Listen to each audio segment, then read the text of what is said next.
하나님 말씀 보시겠습니다. 우리가 함께 은혜 나눌 하나님 말씀은 창세기 49장 8절에서 28절까지 말씀입니다. 우리가 함께 은혜 나눌 하나님 말씀은 창세기 49장 8절에서 28절까지 말씀, 8절에서 12절까지 말씀만 우리가 함께 합독하도록 하겠습니다. 시작. 유다야, 너는 내 형제의 찬송이 될지라. 내 손이 내 원수의 목을 잡을 것이요 내 아버지의 아들들이 내 앞에 절하리로다. 유다는 사자 새끼로다. 내 아들아, 너는 움킨 것을 찢고 올라가도다. 그가 엎드리고 웅크림이 수사자 같고 암사자 같으니 누가 그를 범할 수 있으랴. 그가 유다를 떠나지 아니하며 통치자의 지팡이가 그 발 사이에서 떠나지 아니하기를 실로가 오시기까지 이르리니 그에게 모든 백성이 복종하리로다. 그의 나귀를 포도나무에 매며 그의 암나귀 새끼를 아름다운 포도나무에 맬 것이며 또 그의 옷을 포도주에 빨며 그의 복장을 포도즙에 빨리로다. 그의 눈은 포도주로 인하여 붉겠고 그의 이는 우유로 말미암아 희리로다. 아멘. 야곱의 축복의 성취자 유다로부터 오시는 실로, 야곱의 축복의 성취자 유다로부터 오시는 실로라는 제목으로 하나님 말씀 증거하도록 하겠습니다. 지난 시간에 이어서 오늘도 야곱이 그의 아들들을 축복한 내용에 대해서 살펴보도록 하겠습니다. 여러분, 야곱이 그의 아들들을 축복하는 내용을 우리가 살펴보게 될 때 전제되는 것이 있다라고 말씀을 드렸어요. 그것이 무엇입니까? 성경에서 말씀하고 있는 축복의 개념이 일반적으로 사람들이 알고 있는 축복의 개념과 다르다는 것이죠. 일반적으로 사람들이 알고 있는 축복의 개념은요, 나라는 존재의 확장이에요. 그래서 일단 사람들은요, 자신의 몸의 건강을 추구합니다. 왜냐하면 건강해야 뭐든지 할 수 있다라고 그렇게 생각을 하기 때문이라는 거예요. 그리고 또 추구하는 것이 뭐냐면 자신을 능력 있고 힘 있게 할 수 있는 것, 또 즐겁게 하고 행복하게 할 수 있는 그런 가치들을, 세상의 가치들을 많이 소유하게 되는 것을 추구합니다. 이것을 이제 한 단어로 표현을 한다면 세상이 힘과 능력으로 정한 가치, 돈이라고 할 수 있겠죠. 그리고 나아가 사람들은요, 칭찬과 인기와 명성을 추구한다라는 거예요. 그러니까 이러한 것들을 이제 사람들은 자신의 가치요, 생명으로 여기기 때문에 이러한 것들이 확장되는 것을 뭐로 한다고요? 복으로 알고 있다는 거예요. 그러나 여러분, 성경에서의 축복의 개념은 무엇입니까? 성경에서의 복의 개념은 뭐예요? 죄로 말미암아 생명의 근원이신 하나님과의 관계가 단절이 되어 영원한 사망과 지옥의 형벌에 처해 있는 자들이 죄의 문제가 해결이 되어 생명의 근원이신 하나님께로 돌아가게 되는 것, 이것이 성경이 말하는 복이고 축복이죠. 그러면 저주는 뭐겠습니까? 그 반대라고 생각하면 돼요. 죄의 문제가 해결이 되지 않은 상태에서, 하나님과의 교제가 단절이 된 상태에서 여전히 자신의 힘과 능력과 지혜를 믿고 살아가는 것, 이게 여러분 저주인 것입니다. 따라서 우리는요, 이러한 전제 하에 지금 야곱이 자신의 아들들에게 하는 축복의 내용을 살펴보고 있는 거예요. 여러분, 사실 세상의 복과 저주의 개념으로 야곱이 자기 아들들에게 축복하는 것을 보게 되면요, 이것은 복이 아니라 저주처럼 보이게 되는 것이죠. 야곱이 자기 아들들이 한 일을 근거로 해서 저주하고 있는 것처럼 보여진다는 거예요. 그러나 성경은요, 이를 축복이라고 말씀을 합니다. 그러면 성경은 왜 마치 저주처럼 보이는 야곱의 예언을 축복이라고 하고 있는가? 그것은 저주가 당연한 자신의 본질을 깨닫게 하고 각성케 해서 그 저주에서 건지시기 위해서 하나님께서 무엇을 행해 주셨는지 이것을 알고 믿는 것이 복이기 때문이라는 거예요. 그래서 자신이 어떤 상태인지를 알지 못하면요, 하나님이 우리에게 주시는 놀라운 구원의 은혜와 축복을 알 수가 없는 것입니다. 여러분, 자신이 병이 들었다라는 사실을 알아야 의원을 찾게 되고, 그 의원을 통해서 치료를 받게 될 때 병에서의 자유함, 병에서의 나음의 기쁨을 알게 되잖아요. 마찬가지로 자신이 어떠한 상태인지 복음의 말씀을 통한 성령의 역사로 죄의 비참함을 각성하게 될 때 뭘 바라게 됩니까? 하나님의 구원을 바라게 되며, 하나님께서 죄인을 구원하시기 위해서 당신의 아들을 화목제물로 내어주셨다라고 하는 사랑이 죄인 중에 개수에게 넘치는 은혜와 축복으로 다가오게 되는 거예요. 그래서 이것을 알게 될 때 뭐가 터져 나옵니까? 찬양이 터져 나오게 되며 참으로 하나님을 경외하는 가운데 바르게 예배할 수 있게 되는 것이죠. 여러분, 르우벤과 시므온 그리고 레위의 모습, 즉 정욕의 끓음으로 아버지의 권위에 도전하고 하나님의 이름이 아닌 자신의 이름과 자신의 명예에 대한 분노와 혈기로 하나님의 언약 백성의 표지인 할례까지도 이용해서 복수하는 이러한 저주받아 마땅한 모습이 정말 우리의 모습임을 인정하십니까? 정말 이게 각인이 되십니까? 이것을 여러분 인정할 때 이러한 죄의 비참함과 저주에서 우리를 구원하기 위해 일하시는 하나님의 일하심을 바라게 되고 보게 되는 거예요. 그리고 우리 주 예수 그리스도의 대속의 은혜로 말미암아 정말 저주받아 마땅한 자들이 그 저주가 변하여 복이 되었다, 복을 받게 되었다라는 사실을 알고 믿게 될 때 이제 어떻게 살아가게 됩니까? 이제 나의 이름과 나의 영광이 아니라 주의 이름과 주의 영광을 위해서 살게 되는 것이죠.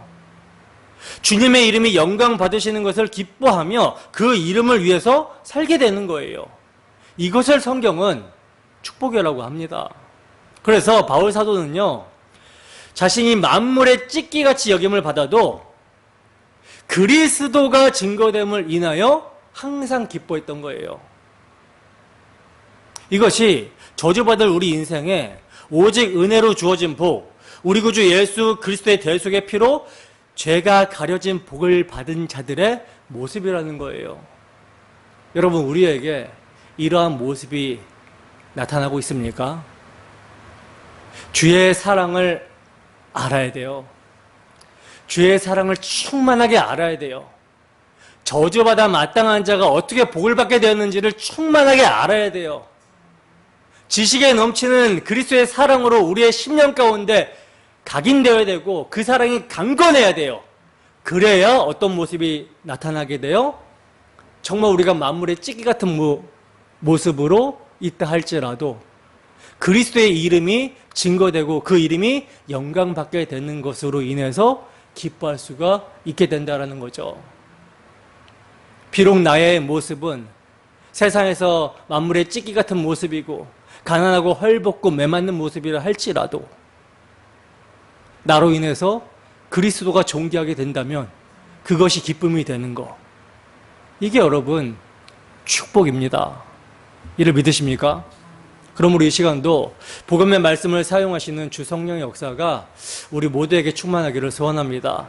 그리하여 정말 저주받아 마땅한 자신의 모습을 자각하며 저주를 복으로 바꿔주시기 위해 이러한 죄인 중에 개수를 구원하시기 위해 미쁘신 하나님께서 화목제물로 세우신 예수 그리스도의 대속의 은혜를 믿음으로 감격과 감사 가운데 오늘도 구원의 복을 누리는 우리 모두가 되기를 주님의 이름으로 축원합니다. 자, 이제 오늘은 르우벤과 시므온, 레위를 제외한 나머지 아들들에 대한 예언을 살펴볼 텐데요. 언약의 계승자 유다는 제일 나중에 살펴보도록 하고 우선 나머지 아들들부터 살펴보도록 하겠습니다.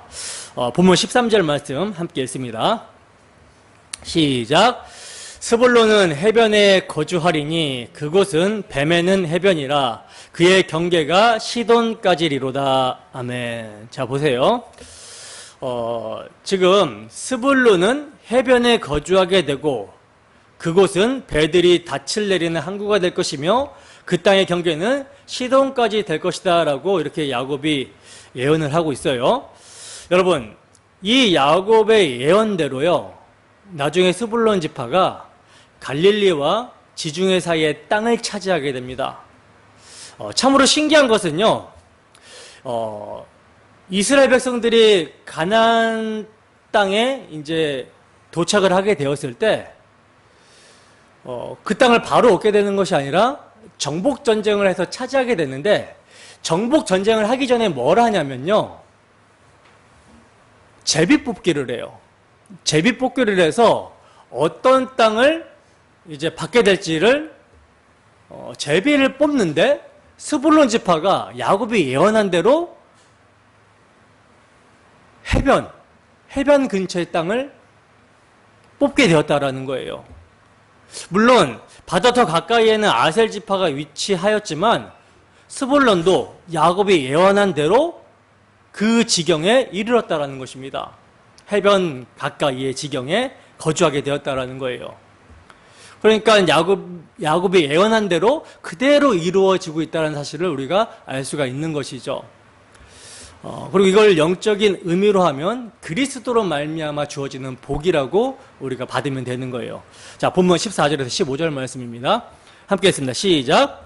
이사갈은 양의 우리 사이에 꿇어 앉은 건장한 나귀로다. 그는 쉴 곳을 보고 좋게 여기며 토지를 보고 아름답게 여기고 어깨를 내려 짐을 메고 앞제 아래에서 섬기리로다. 아멘. 자, 보세요. 지금 야곱이 예언하기를 이사갈을요, 양의 우리 사이에 꿇어 앉은 건장한 낙이라고 말씀을 하고 있어요. 예언을 하고 있어요. 여기서 여러분, 낙이라고 할 때 이 낙이는요, 부정한 짐승이고요, 농사를 위해 필요한 짐승이기 때문에 비록 건장하다라고 해도 결국 일을 많이 하는 나귀와 같다라는 것은요, 별로 좋은 뜻처럼 보이지가 않습니다. 그리고 짐을 메고 앞제 아래에서 섬긴다라는 것도요, 누군가를 다스리는 강한 족속이 되는 것이 아니라 오히려 지배를 받으며 순종해야 되는 약한 족속이 된다라는 것이기 때문에 세상의 시각으로 보게 되면 결코 축복으로 보여지지가 않는다라는 거예요. 왜? 왜냐하면 세상이 이해하는 축복은 연약해지는 것이 아니라 강해지는 것으로 향해 있기 때문입니다.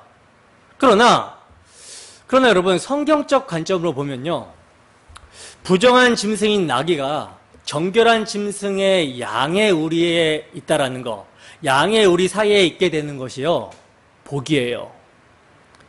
그리고 쉴 곳이 있는 토지가 예표하고 있는 내 멍에는 쉽고 내 짐은 가볍다라고 하신 참 안식이 있는 그리스도를 좋게 여기며 자원하여 짐을 메고 그를 위해 섬기는 삶을 살게 되는 것이 뭐다?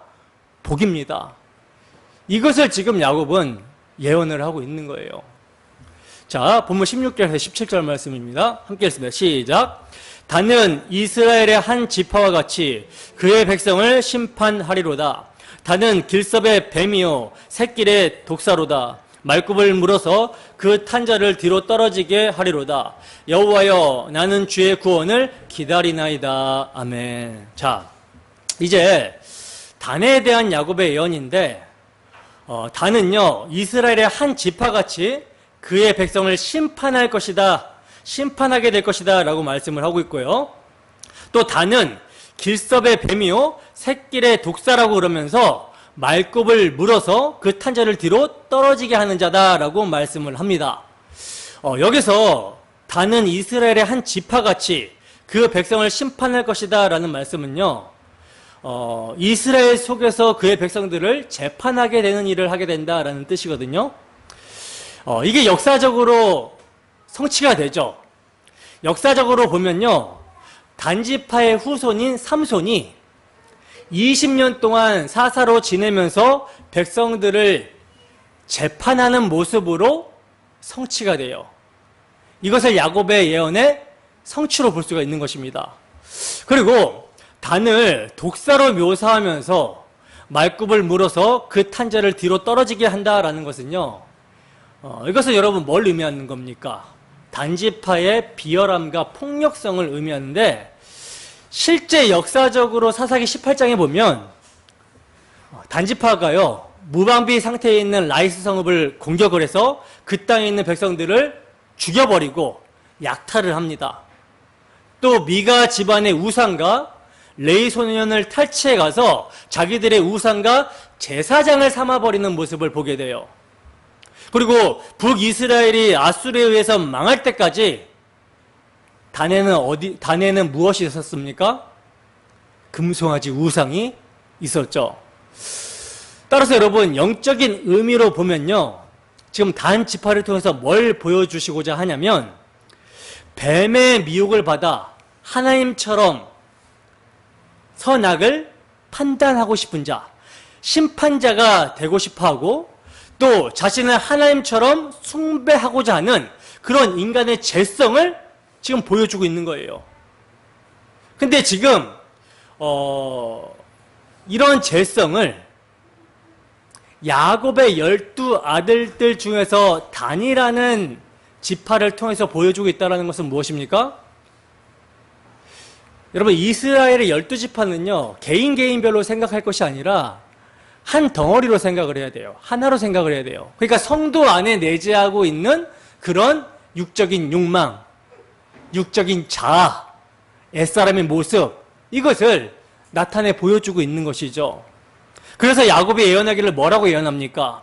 여호와여, 나는 주의 구원을 기다리니이다 라고 이렇게 예언을 하고 있는 것이죠.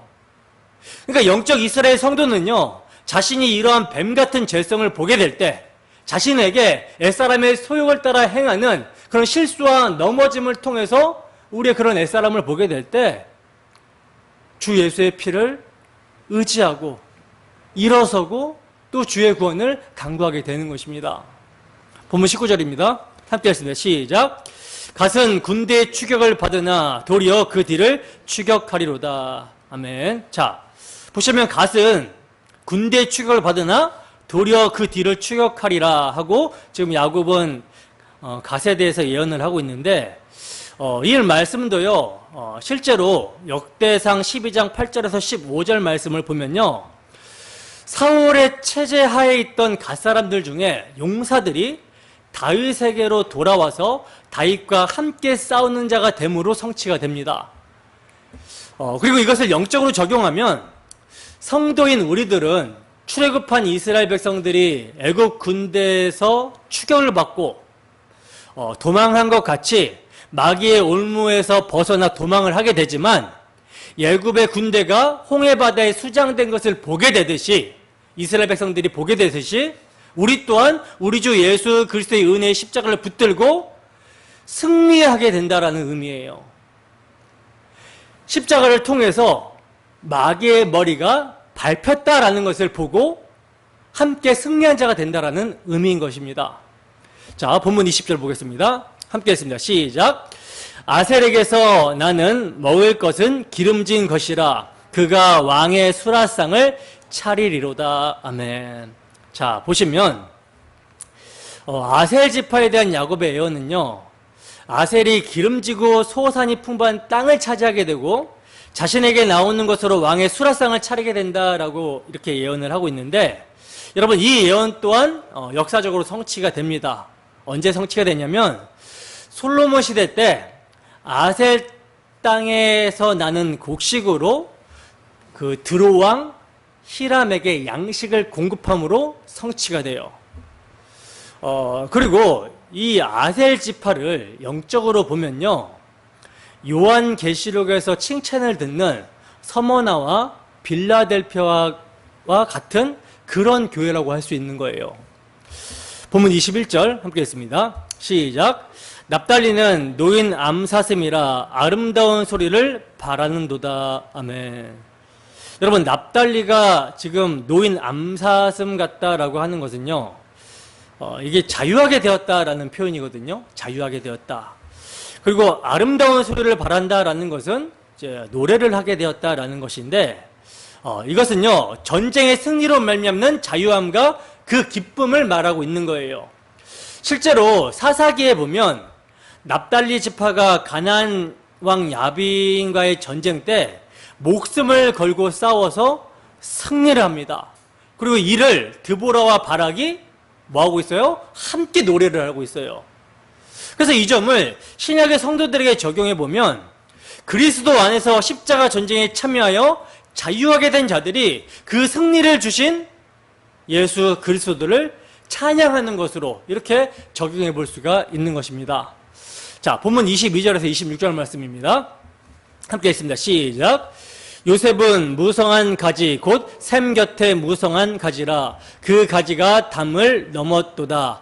활 쏘는 자가 그를 학대하며 적개심을 가지고 그를 쏘았으나 요셉의 활은 도리어 굳세며 그의 팔은 힘이 있으니 이는 야곱의 전능자 이스라엘의 반석인 목자의 손을 힘입음이라. 내 아버지의 하나님께로 말미암나니 그가 너를 도우실 것이요 전능자로 말미암나니 그가 내게 복을 주실 것이라. 위로 하늘의 복과 아래로 깊은 샘의 복과 젖먹이는 복과 태의 복이로다. 내 아버지의 축복이 내 선조의 축복보다 나아서 영원한 산이 한 없음 같이 이 축복이 요셉의 머리로 돌아오며 그 형제 중 뛰어난 자의 정수리로 돌아오리로다. 아멘. 자, 이제 보시면 요셉에 대한 야곱의 예언, 야곱의 축복입니다. 요셉에 대한 야곱의 축복을 보시면요, 다른 형제들보다 가장 풍성하게 예언이 되고 있는데, 여러분, 요셉은 자신의 희생과 형제를 섬김과 야곱을 봉양함으로 장자의 지위를 얻게 되잖아요.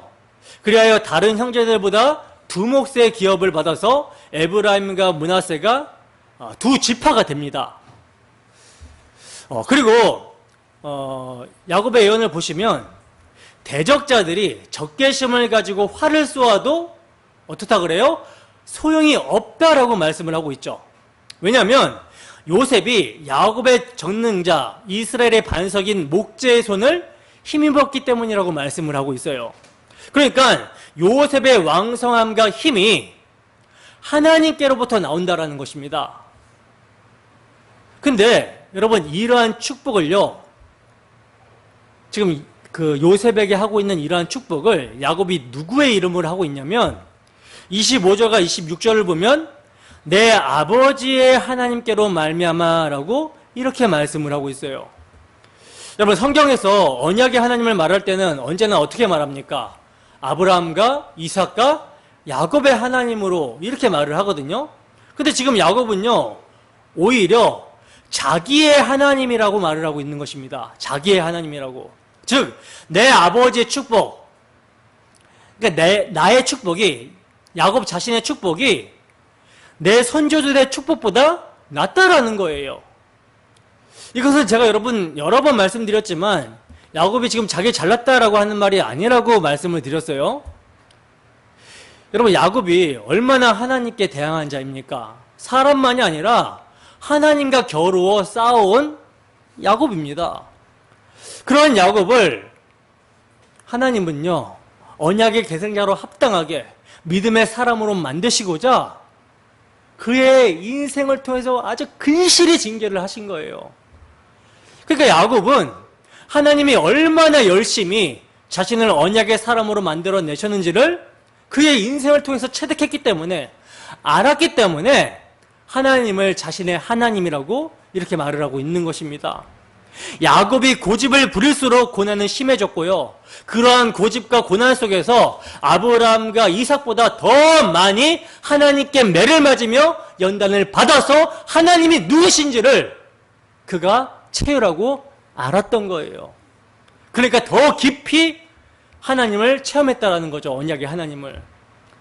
그래서 그러한 하나님의 이름으로 나의 인생을 이끌어서 언약의 하나님의 축복을 받을 수 있도록 인도하신 그런 나의 하나님, 언약의 하나님의 이름으로 야곱이 요셉에게 축복을 하고 있는 것입니다. 여러분, 우리가 지금까지 창세기의 아브라함과 이삭, 야곱을 살펴봤지만 어떤 인물을 통해서 제일 위로를 얻습니까? 다른 말로 해서 어떤 인물이 제일 우리와 비슷하죠? 그나마 우리랑 제일 비슷한 인물이 야곱일 거예요. 아브라함을 보게 될 때도 수준이 높아 보이고, 이삭도 굉장한 순종의 사람으로 보이잖아요. 근데 야곱 정도는 우리가 상대할 사람 정도로 보여지잖아요. 그죠? 근데 여러분, 이런 야곱에게 나타난 하나님의 열심이요, 요셉의 선조들, 그러니까 아브라함과 이삭보다 더 크다라는 것입니다. 그러므로 야곱이 자신의 하나님의 축복이라고 말을 하고 있는 거예요. 그렇다면 여러분, 오늘 우리의 하나님은 어떤 하나님입니까? 나의 하나님이 되십니까? 근실이 징계하셔서 언약을 붙들게 하시는 그런 나의 하나님이 되십니까? 이러한 고백이 우리의 고백이 되기를 소원합니다. 본문 27절입니다. 함께 했습니다. 시작. 베냐민은 물어뜯는 일이라 아침에는 빼앗은 것을 먹고 저녁에는 움킨 것을 나누리로다. 아멘. 자, 이제 베냐민 지파인데 이 베냐민 지파를 야곱이 예언하기를 물어뜯는 일이라고 말씀을 하고 있어요. 여러분, 이 예언도 축복으로 보기가 힘들죠.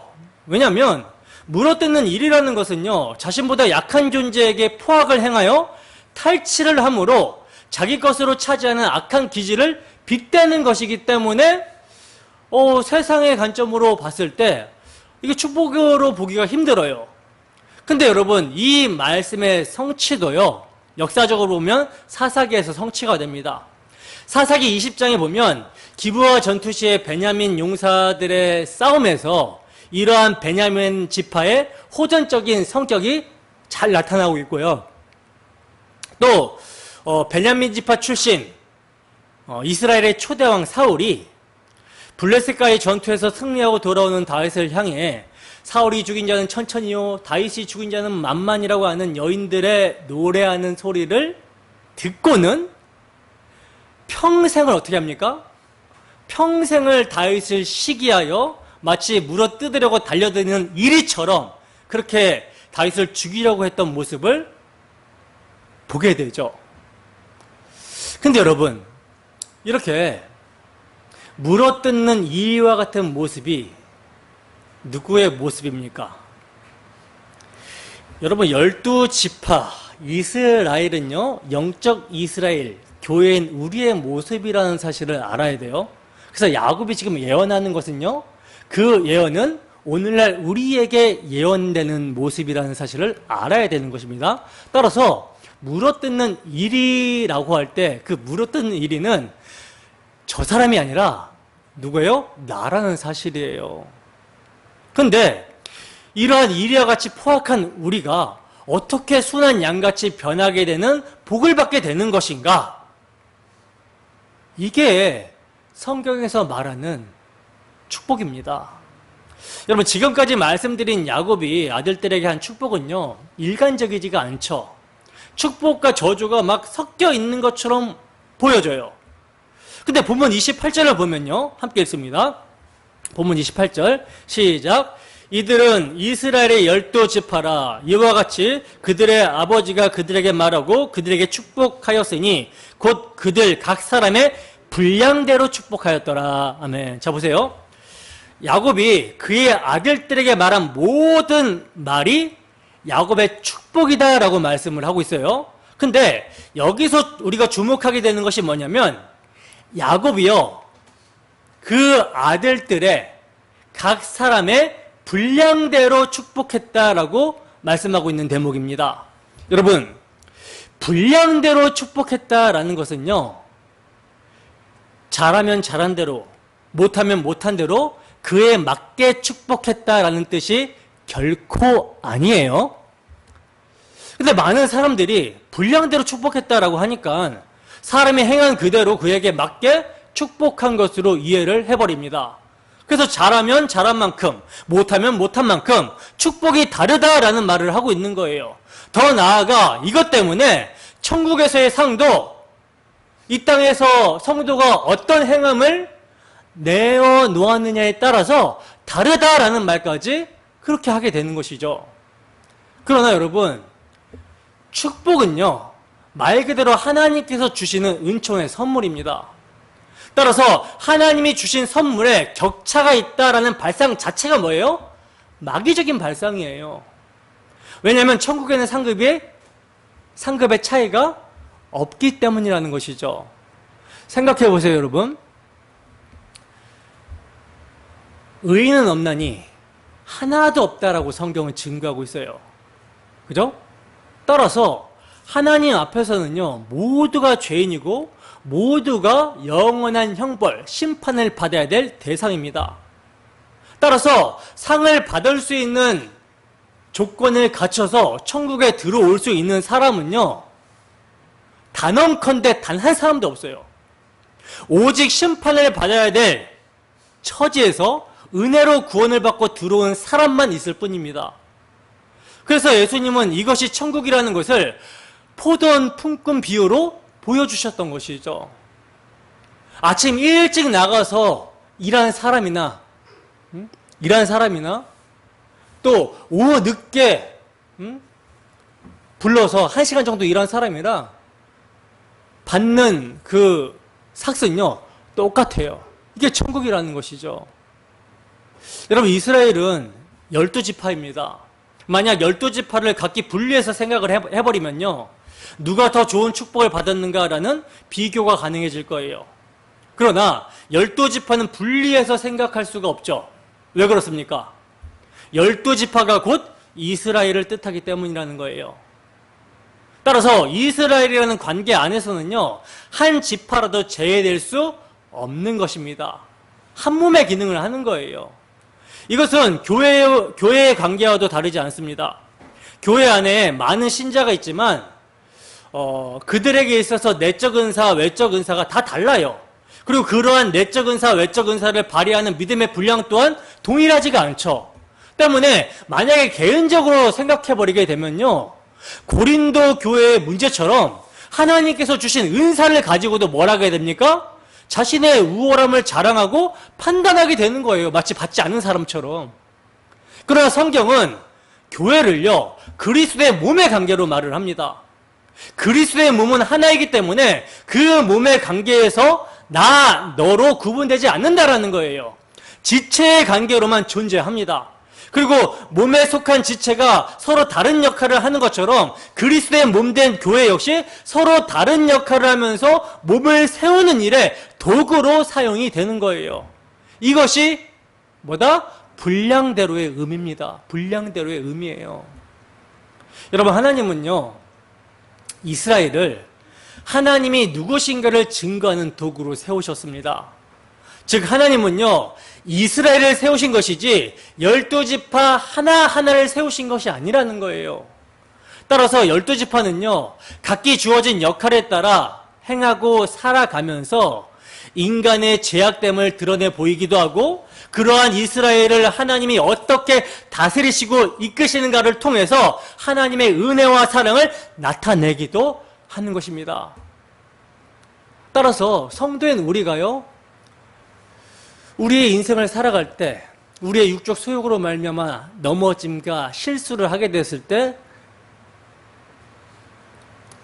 하나님이 은혜로 간섭해 주시지 않으면 이것이 죄 아래 있는 인생의 모습이구나를 폭로하고 드러내는 모습으로 사용이 되기도 하고, 또 이러한 우리를 아무 조건 없이 아들을 심판하시고 그 아들을 통해서 사랑을 나타내심으로 덮어버리신 그 하나님의 은혜의 부요함에 의해서, 그 하나님의 사랑의 강권하시는, 잡아 끄시는 은혜에 의해서 우리의 삶의 복음에 합당한 그런 모습들이 나타나게 될 때는 뭘 드러내요? 하나님의 은혜와 사랑을 나타내기도 하는 것입니다. 여러분, 우리가 이스라엘 통해서 보게 되는 것은 무엇입니까? 이스라엘 통해서 보게 되는 게 뭐예요? 아니, 우리 자신을 정직하게 직면하면 무엇이 드러나게 됩니까?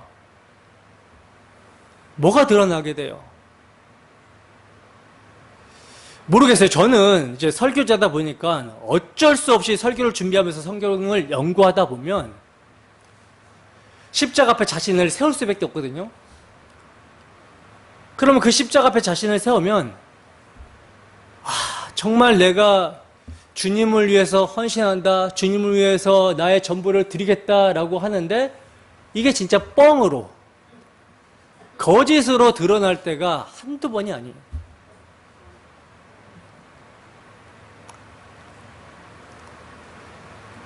모든 것이 은혜로 받았다, 모든 것이 주님의 것이다 라고 고백하면서 내 것처럼 주섬주섬 챙기고 있는 모습, 자녀들도 다 주님께서 주신 것이다 라고 하는데 내 것처럼 이렇게 하려고 하는 모습들, 목욕을 할 때도 마찬가지죠. 다 주님의 성도들인데, 주님께서 맡겨주신 자들인데 내 마음대로 하려고 하는 그런 모습들이 저 안에서 드러나게 될 때마다 인간의 전적인 타락과 부패를 보게 됩니다. 그래서 저주받아 마땅한 존재라는 것이 드러나게 돼요. 그래서 여러분, 개인의 기질대로 하면요, 베냐민처럼 물어뜯는 일의 기질을 가진 족속에 의해 나귀처럼 연약한 스불론 같은 족속은 물어뜯길 수밖에 없는 것입니다. 이것이 인간에게 있는 악한 본성이며 심판을 받고 저주받아야 되는 뱀의 속성이라는 것이죠. 그런데 그러한 그들 지파 속에 누가 오시고? 왕이 오시고 목자가 오심으로 구원될 수밖에 없는 자가 되는 거예요. 이게 구원이죠. 이게 축복이죠. 이것이 이스라엘로 말미암아 드러나고 증거되는 하나님의 은혜인 것입니다. 결국 구원될 수 없는 이스라엘이 하나님이 보내신 메시아, 구원자에 의해 구원을 받으며 그 은혜를 알게 되는 것이 참된 축복임을 증거하고 있는 거예요. 바로 그 구원받을 수 없는 이스라엘을 구원하시기 위해 언약의 계승자 지파, 그리스도를 보내실 지파로 유다 지파를 하나님께서 택하신 것입니다. 따라서 유다에 대한 야곱의 예언을 보면요, 늘 죄를 드러내게 되는 이스라엘, 그리고 그 이스라엘이 예표하고 있는 교회인 우리가 어떻게 복을 받게 되었는지를 알게 되는 것이며 그 구원의 은혜로 말미암아 찬양이 터져나오게 되는 거예요. 바로 이것이 야곱의 축복인 것입니다. 본문 8절 한번 보겠습니다. 함께 했습니다. 시작. 유다야, 너는 내 형제의 찬송이 될지라. 내 손이 내 원수의 목을 잡을 것이요 내 아버지의 아들들이 내 앞에 절하리로다. 아멘. 자, 보세요. 야곱은요, 유다야, 너는 내 형제의 찬송이 될지라, 이렇게 예언을 하고 있어요. 여러분, 유다는 레아의 넷째 아들이죠. 야곱에게 사랑받지 못하던 레아에게 하나님께서 아들을 주심으로 위로를 해주셨고, 그래서 넷째 아들 유다가 태어날 때 레아가 하나님을 찬송하였기 때문에 그의 이름이 유다, 찬송이 된 것입니다. 따라서 야곱은 유다의 이름대로 장차 그가 형제들의 찬송이 될 것이며 그의 손이 원수의 목을 잡아서 이김으로 형제들이 그의 앞에 절하게 될 것을 예언하고 있는 거예요. 여러분, 이것이, 이 지금 야곱의 예언이, 유다에 대한 예언이 누구를 통해서 성취가 됩니까?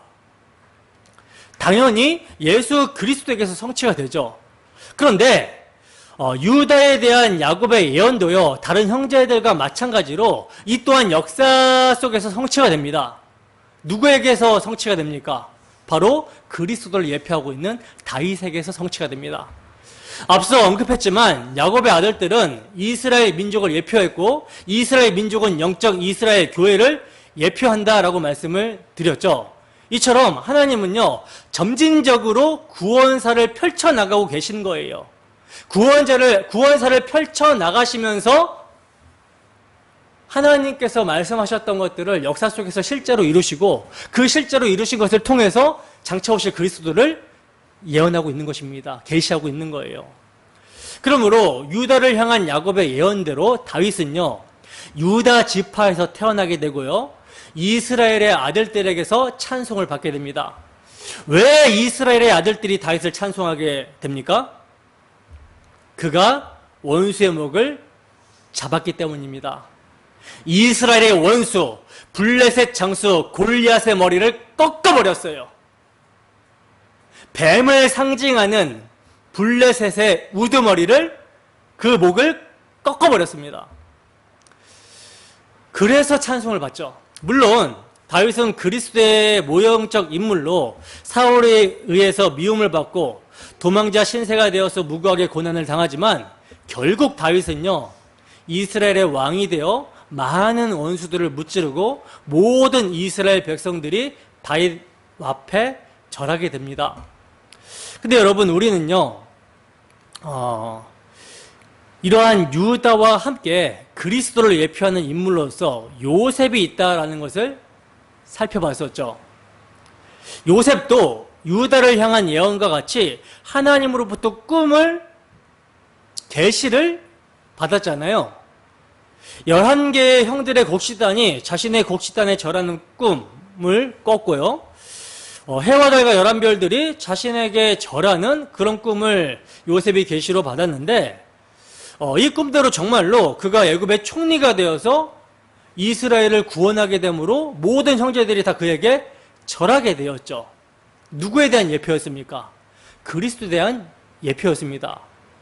근데 이렇게 요셉이 총리가 되어서 모든 형제들이 그에게 절하기까지 그의 인생은요, 엄청난 대속적 고난을 받음으로 희생을 합니다.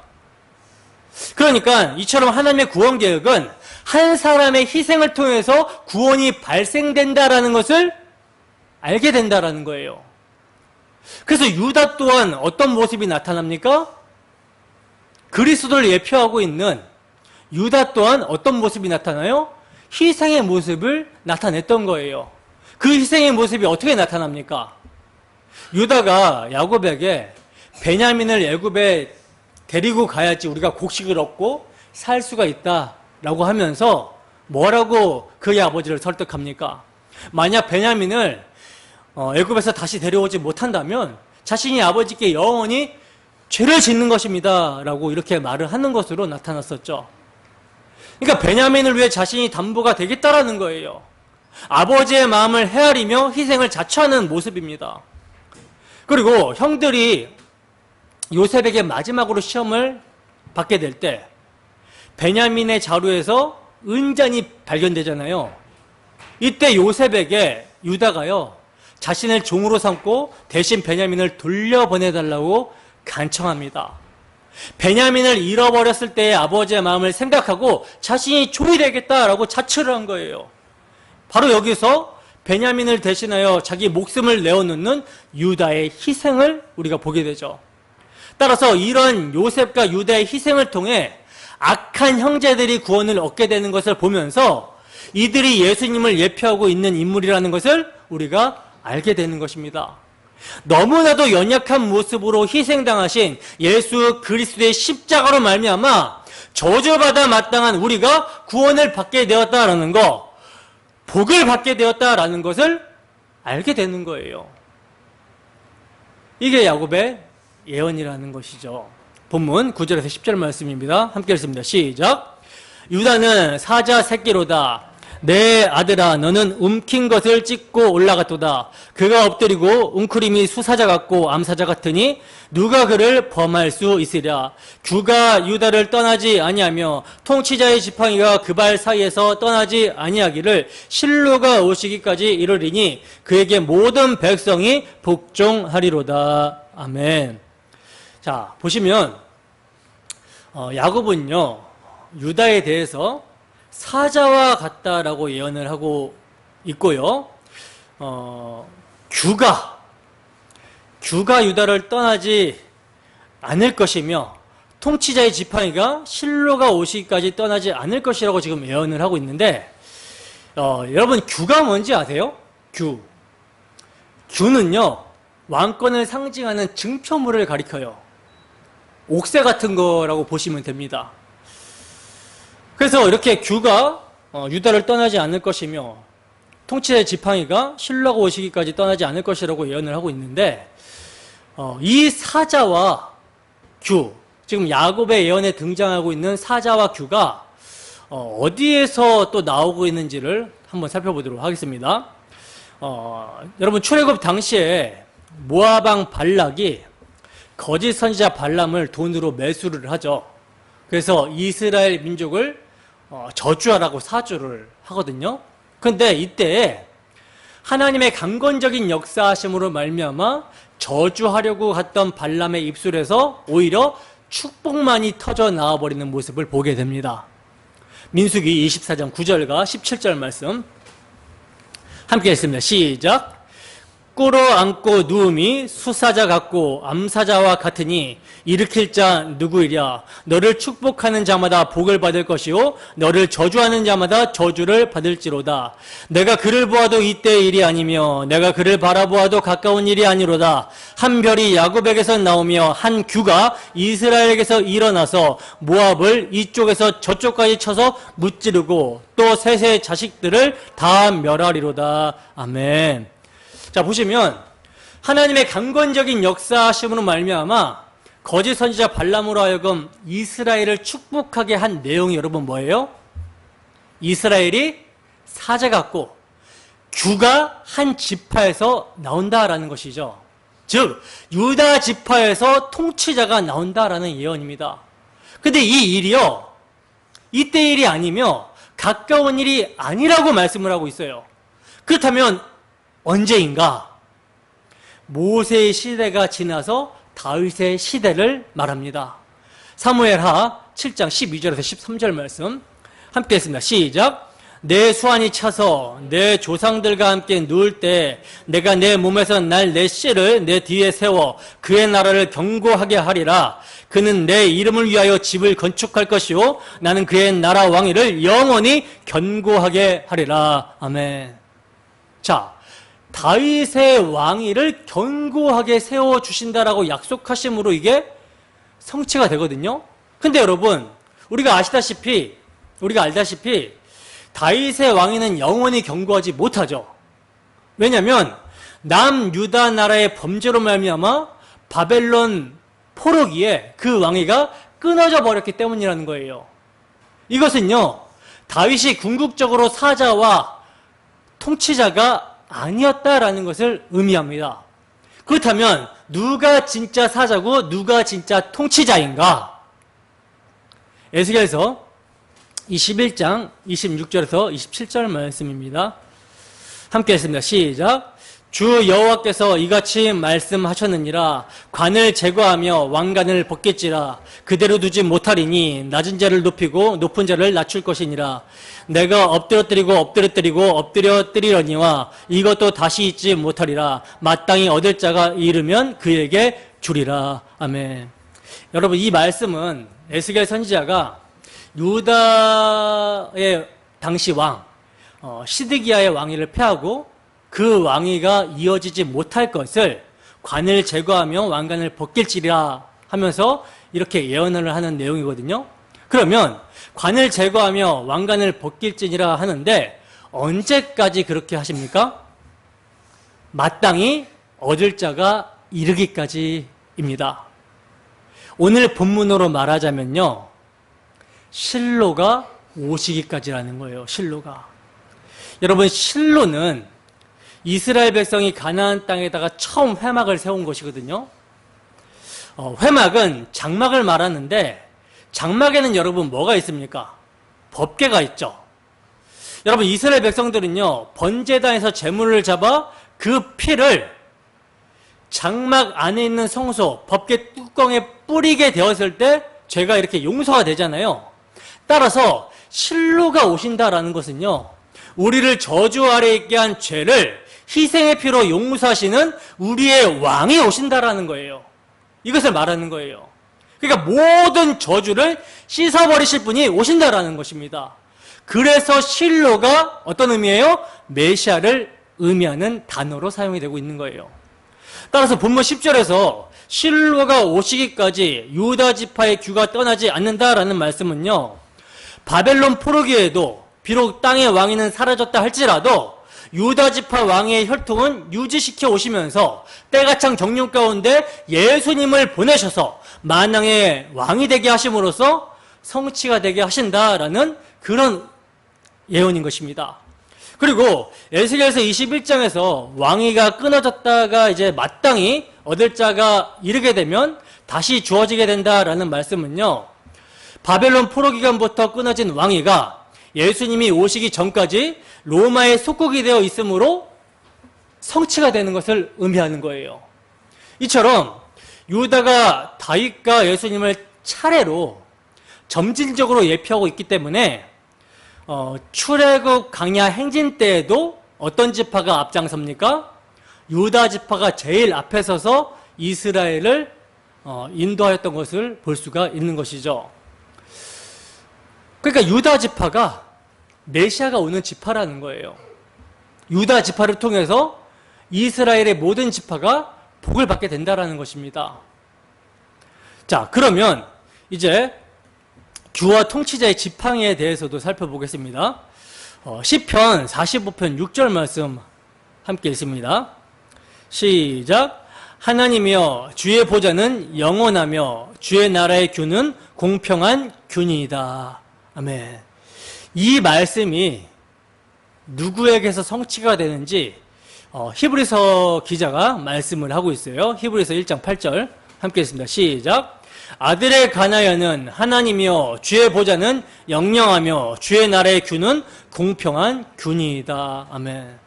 자, 보시면 성취가 지금 누구에게 되었다라고 히브리서 기자가 증거하고 있어요?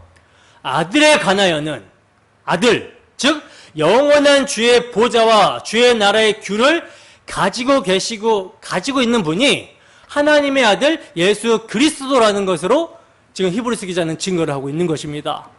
자, 그러면 사자를 이제 한번 보겠습니다. 사자. 계시록 5장 5절에서 10절 말씀 함께 읽습니다. 시작. 장로 중에 한 사람이 내게 말하되 울지 말라. 유대 지파의 사자 다윗의 뿌리가 이겼으니 그 두루마리와 그 7인을 떼시리라 하더라. 내가 보니 보호자와 내 생물 장로들 사이에 한 어린 양이 서 있는데 일찍이 죽임을 당한 것 같더라. 그에게 7뿔과 7눈이 있으니 이 눈들은 온 땅에 보내심을 받은 하나님의 7 영이더라. 그 어린 양이 나와서 보호자에 앉으신 이의 오른손에서 두루마리를 취하시니라. 그 두루마리를 취하심에 내 생물과 24 장로들이 그 어린 양 앞에 엎드려 각각 검은고와 향이 가득한 금대접을 가졌으니 이 향은 성도들의 기도들이라. 그들이 새 노래를 불러 이르되 두루마리를 가지시고 그 인봉을 떼시기에 합당하시도다. 일찍이 죽임을 당하사 각 족속과 방언과 백성과 나라 가운데서 사람들을 피로 사서 하나님께 드리시고 그들로 우리 하나님 앞에서 나라와 제사장들을 삼으셨으니 그들이 땅에서 왕노릇 하리로다 하더라. 아멘. 자, 보세요. 보시면 지금 요한 사도가 울고 있어요. 왜 울고 있었냐면 보호자에 앉으신 분의 오른손에 인봉된 책이 있는데 이것을요 하늘 위나 땅 위에나 능히 펴거나 읽을 자가 없어서 울고 있었던 것입니다. 그런데 장로 중 하나가 울고 있는 요한에게 오더니 울지 말라고 하면서 뭐라고 합니까? 유다 지파의 사자 곧 다윗의 뿌리가 이겼다라고 말씀을 하고 있죠. 여기서 여러분 사자는요 메신저가 아니에요. 여기서 사자는 라이온, 동물의 왕 사자를 지금 말을 하고 있는 거예요. 오늘 본문 야곱이 유다에게 예언을 하고 있는 라이온, 사자입니다. 그리고 유다 지파의 사자는 다윗의 가지나 열매가 아니라 다윗의 뿌리라 그러죠. 근원인 거예요, 근원. 그 다윗의 뿌리, 근원이 이겼다라는 것입니다. 여러분, 다윗은요, 다윗의 뿌리에서부터 나온, 근원에서부터 나온 하나의 열매입니다. 그러니까 다윗이나 아브라함의 뿌리가 누구예요? 무엇입니까? 예수 그리스도시죠. 그래서 예수님께서는요 바리새인들에게 다윗이 나를 주라고 했다. 근데 어떻게 그리스도가 다윗의 자손이 되겠느냐라고 하셨고 자신이 아브라함보다 먼저 계신 분임을 말씀을 하셨던 것입니다. 바로 이러한 유다 지파의 사자 다윗의 뿌리가 왕이신데 어떤 왕이시라고 말씀을 하고 있습니까? 이것이 굉장히 중요하죠. 우리가 읽은 계시록 6절 말씀을 보면요 일찍 죽임을 당한 어린 양이라고 말씀을 하고 있어요. 그러니까 사자로 왕으로 지금 다윗의 뿌리가 오시는데 그분이 어떤 모습으로 오세요? 일찍 죽임을 당한 어린 양의 모습으로 오시는 것입니다. 바로 이분이 그 임봉된 책을 떼시기에 합당하다라고 하는 거예요. 왜? 왜냐하면 그가 하나님의 창조 경륜의 회복을 위해 아버지의 뜻을 따라 자기 백성의 죄를 대신하여 화목제물로 죽으심으로 모든 의를 이루시고 또 죽으실 뿐만 아니라 부활하심으로 당신께서 이루신 의를 나타내셨기 때문이라는 거예요. 그리하여 이러한 인자됨으로 말미암는 죽으심과 부활로 예수님은요, 아버지로부터 하늘과 땅에 있는 모든 권세를 받으셨으며 심판하는 권세를 받으셨습니다. 당신의 죽으심을 근거로, 당신의 피 뿌림을 근거로 심판하신다라는 거예요. 그래서 그에게 7뿔과 7눈이 있다라고 말씀하고 있는 거죠. 7뿔이란 권세를 말하고요. 7눈이란 온 세상에 두루 보내는 하나님의 7영, 성령을 의미합니다. 따라서 그 책이 열려질 때마다 뭐가 쏟아져요? 하나님의 진노와 심판이 시행되는 거예요. 그 책이란 구약 성경을 의미하는 거죠. 그러니까 구약 성경의 의미가 복음으로 전달될 때마다 이것이 복이 되는 사람이 있고 저주가 되는 사람이 있다는 것입니다. 그 7인, 7나팔, 7대접이 쏟아지면서 온 세상의 심판을 행하시는 심판주가 다윗의 뿌리가 되시며 유다 지파의 사자로 오시는데 어떤 모습이에요? 일찍 죽임당한 어린 양의 모습이라는 거예요. 당신의 피 흘리심을 근거로 심판을 집행하신다는 것입니다. 그러므로 우리가 죽임당하신 어린 양, 그분을 왕으로 주님으로 모시고 사는 것이 심판을 피하는 유일한 길이기 때문에 예수를 믿는다라는 것이 여러분 가장 중요한 일인 거예요. 일찍 죽임당한 어린 양이 산자와 죽은 자를 심판하시는 다윗의 뿌리, 사자로 오신다라는 것입니다. 바로 야곱은 이를 예언하고 있는 거예요. 마지막으로 본문 11절에서 12절 말씀입니다. 함께 읽습니다. 시작. 그의 나귀를 포도나무에 매며 그의 암나귀 새끼를 아름다운 포도나무에 맬 것이며 또 그 옷을 포도주에 빨며 그의 복장을 포도즙에 빨리로다. 그의 눈은 포도주로 인하여 붉겠고 그의 이는 우유로 말미암아 희리로다. 아멘. 자, 보세요. 보시면 그 지금 야곱이 예언하고 있는 메시아 실로가 오시는데 그의 나귀를 포도나무에 맨다라고 말씀을 하고 있어요. 여러분, 여기서 나귀는요, 출애굽기 12장에 보면 나귀 새끼는 어린 양으로 대속하라고 말씀하고 있고, 근데 그렇게 대속함을 어린 양으로 받지 못하는 나귀는 어떻게 하라 그러죠? 목을 꺾어서 죽이라고 말씀을 하고 있죠. 이로 볼 때 나귀는 부정한 짐승, 죄인을 상징합니다. 왜냐하면 어린 양이 그리스도를 상징하고 있기 때문에 대속함을 받아야 되는 나귀는 부정한 짐승, 죄인을 상징하고 있는 거예요. 근데 야곱의 예언대로 실로 메시아가 오시는데 그 메시아가 그의 나귀, 즉 부정한 짐승, 죄인을 어디에 맨다라고 그래요? 포도나무에 매신다라고 말씀을 하고 있어요. 여러분, 포도나무는 하나님 나라의 기쁨과 즐거움을 상징하고 내가 곧 포도나무요 라고 하신 그리스도 자체를 상징하거든요. 근데 그 부정한 짐승, 죄인을 포도나무에 맨다라는 것은 뭐예요? 그 부정한 짐승, 죄인에게 하나님 나라의 기쁨과 즐거움을 주시겠다. 여기에 참여시켜 주시겠다라는 의미이고 당신 자신과 연합시키시겠다라는 의미인 것이죠. 그리고 그 나귀 새끼도 포도주에 맨다라는 것은요, 그들이 복음을 전하여 태어나는 자들까지 자자손손 하나님의 나라의 기쁨과 즐거움에 참여시켜 주시겠다라는 그런 의미인 거예요. 근데 여러분, 이 일이 어떻게 가능하여지냐면 메시아가 그 옷을 포도주에 빨며 그의 복장을 포도즙에 빠는 것으로 가능하게 하신다라는 것입니다. 여러분, 옷을 포도주로 빨면 어떻게 됩니까? 어떻게 돼요? 붉게 물들겠죠.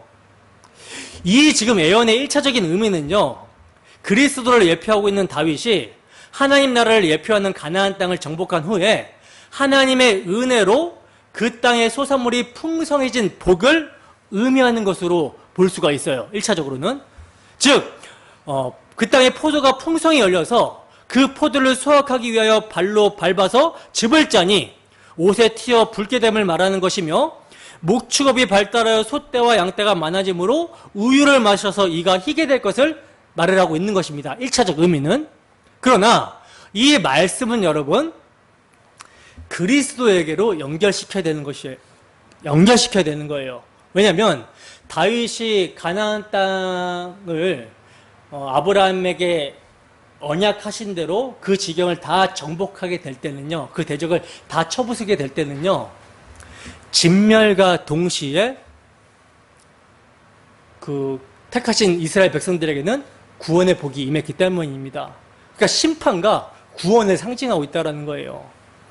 따라서 이것을 그리스도에게 연결을 한번 시켜보면 이사야서 63장 1절에서 6절 말씀입니다. 함께 했습니다. 시작. 에돔에서 오는 이 누구며 붉은 옷을 입고 보스라에서 오는 이 누구냐? 그의 화려한 의복 큰 능력으로 걷는 이가 누구냐? 그는 나이니 공의를 말하는 이요 구원하는 능력을 가진 이니라. 어찌하여 내 의복이 붉으며 내 옷이 포도즙 틀을 밟는 자 같으냐? 만민 가운데 나와 함께한 자가 없이 내가 홀로 포도즙 틀을 밟았는데 내가 노함으로 말미암아 무리를 밟았고 분함으로 말미암아 짓밟았으므로 그들의 선열이 내 옷에 튀어 내 의복을 다 더럽혔음이니 이는 내 원수가 없는 날이 내 마음에 있고 내가 구속할 해가 왔으나 내가 본즉 도와주는 자가 없고 붙들어주는 자도 없으므로 이상하게 여겨 내 팔이 나를 구원하며 내 분이 나를 붙들었음이라. 내가 노함으로 말미암아 만민을 밟았으며 내가 분함으로 말미암아 그들을 취하게 하고 그들의 선열이 땅에 쏟아지게 하였느니라. 아멘. 여러분, 실로의 옷이 붉게 물든 이유가 무엇입니까? 죄에 대한 분노로 말미암아 원수를 밟았기 때문이에요. 이것을 이사야 선지자는요, 포도즙 틀을 밟는 것으로 묘사를 합니다. 근데 분명 죄에 대한 분노로 원수를 밟을 때 그들의 선열이 튀어 의복이 붉게 물들었다라고 하는데, 하나님이신 실로가 죄에 대한 분노를 여러분 누구에게 퍼부어버린 것입니까? 자기 자신에게 퍼부어버린 거예요. 이게 여러분 하나님의 자애 사건, 십자가 사건입니다. 원수들, 죄로 말미암는 원수들을 밟아버리시는데 자기 자신에게 진노를 쏟아버렸다는 거예요. 바로 하나님이 죄에 대한 공의의 심판을 자신에게 하심으로 말미암아 당신의 공의를 만족시키심으로 나귀와 같이 부정한 자들, 야곱의 아들들, 이스라엘이 사랑하심을 받고 제사함 곧 의롭다함이라는 복을 받게 되는 것입니다. 저주 아래 있어야 되는 자들이 살게 되는 것이며 지옥의 형벌을 받을 자들이 하나님 나라의 기쁨과 즐거움에 참여하는 복을 받게 된 거라는 거예요. 바로 이들이 일찍 죽임을 당한 어린 양이 나의 죄 때문에 희생의 피를 흘리셨다라는 것을 믿는 성도라는 것이죠. 그러면 이것을 믿지 않으면 어떻게 되는가? 않으면 어떻게 되는가? 어린 양이 받은 그 진노의 심판을 그가 받게 됩니다. 그래서 마지막 때에 예수를 믿지 않은 자들은 그 피가 튀는 거예요. 선혈이 난자하듯이 튀어버리는 거예요. 계시록 14장 17절에서 20절 말씀입니다. 함께 했습니다. 시작. 또 다른 천사가 하늘에 있는 성전에서 나오는데 역시 예리한 낫을 가졌더라. 또 불을 다스리는 다른 천사가 제단으로부터 나와 예리한 낫 가진 자를 향하여 큰 음성으로 불러 이르되 내 예리한 낫을 휘둘러 땅에 포도송이를 거두라. 그 포도가 익었느니라 하더라. 천사가 낫을 땅에 휘둘러 땅에 포도를 거두어 하나님의 진노의 큰 포도주 틀에 던짐에 성 밖에서 그 틀이 밟히니 틀에서 피가 나서 말 굴레까지 닿았고 1600 스다디온에 퍼졌더라. 아멘. 보세요 여러분, 포도가 뭘로 변하고 있어요? 피로 변하고 있죠. 여러분, 포도나무이신 예수님으로 주어지는 열매, 포도는요 구원의 기쁨을 상징하기도 하지만 반면 심판을 상징하는 양면을 지니고 있어요. 즉 예수님의 피, 십자가의 희생을 의지하는 자들은 가나안 잔치의 포도주와 같이 기쁨의 음료가 되는 것이지만 예수님의 십자가 피, 그 희생을 업신여기며 거절하는 자들은 자신의 피를 흘리게 되는 심판의 음료를 마시게 된다는 것입니다. 여러분, 우리는 우리를 위해 희생의 피를 흘리신 예수를 믿음으로 복을 받고 구원의 기쁨의 포도주를 마시고 있습니까? 여러분, 이제 믿음으로 그리스도와 연합이 되어 하나님 나라의 즐거움에 참여하게 된 교회는요, 이제 어린 양이 어디로 이끌든지 따라가게 됩니다.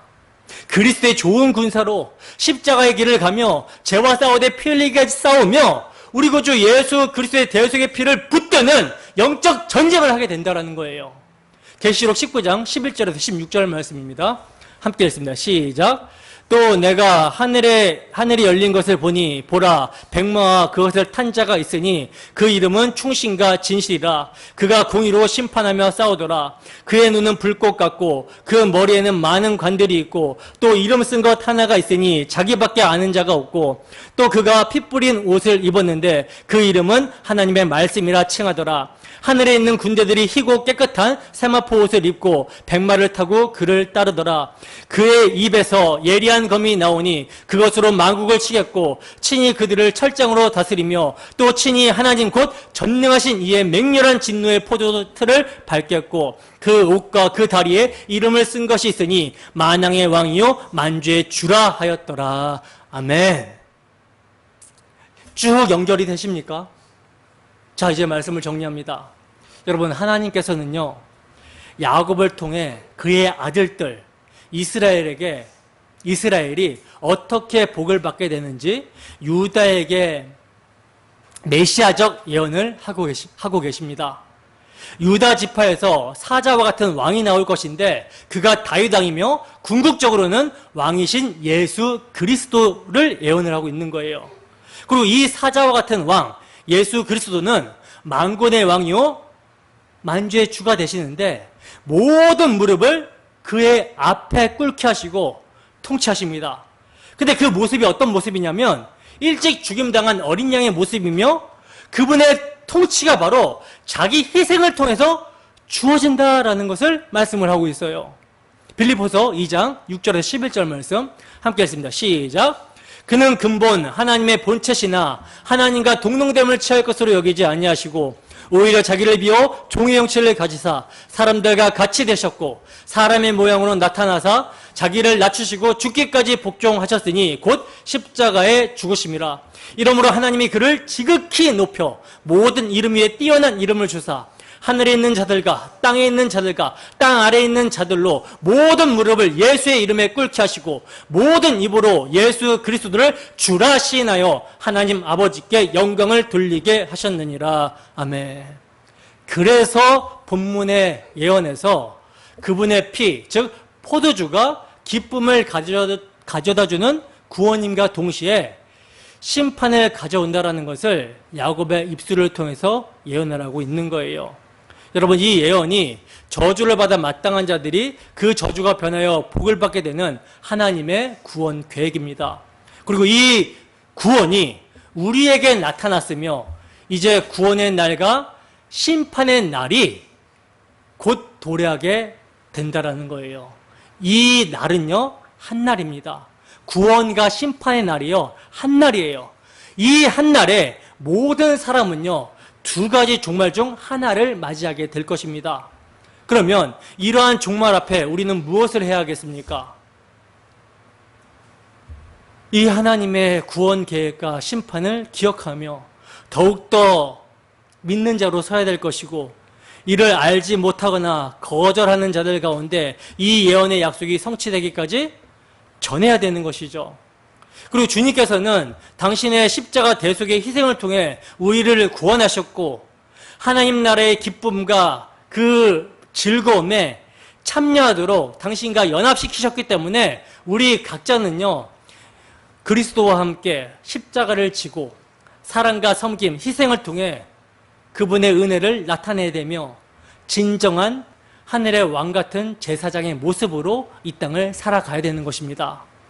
여러분, 세상에 일어나는 일로 말미암아 당혹스러워하지 마시고 괴로워하지 마시기 바랍니다. 우리에게 정말로 확신, 즉 우리 주 예수 그리스도로 말미암아 저주받아 마땅한 우리가 그의 피로 그 저주가 변하여 복이 되었다라는 십자가 대속의 복음에 대한 확신이 있다면 우리의 모든 삶은요, 하나님께서 선하게 통치하시고 섭리해 가시는 거예요. 멸망할 도성에 마음 빼앗기지 않도록 하시기 위해서 우리를 인도하신다라는 것입니다. 따라서 우리는요, 세상 일에 일희일비할 것이 아니라 오히려 유다에게 예언한 이 약속이 내 것으로 느껴지지 않을 때 여기에 대해서 당혹스러워하시고 애통해야 되는 거예요. 여러분, 세상과 우리 인생은 선하신 하나님의 구원 계획대로 인도되어져 가고 있음을 믿으시기 바랍니다. 우리 안에 착한 일을 시작하신 이가 주 예수의 날까지 반드시 이루십니다. 그러므로 주 성령께서 이 시간 들은 복음의 말씀을 깨닫게 하여 주시기를 소원합니다. 그리하여 우리 모두가 주 예수의 피로 저주가 변하여 복이 되었다라는 사실을 확신하는 가운데 주 예수 그리스도가 어디로 우리를 인도하시든지 정말 그리스도의 좋은 군사로 그분의 대속의 은혜를 증거하는 복된 삶이 되기를 주님 이름으로 축원합니다. 기도하겠습니다.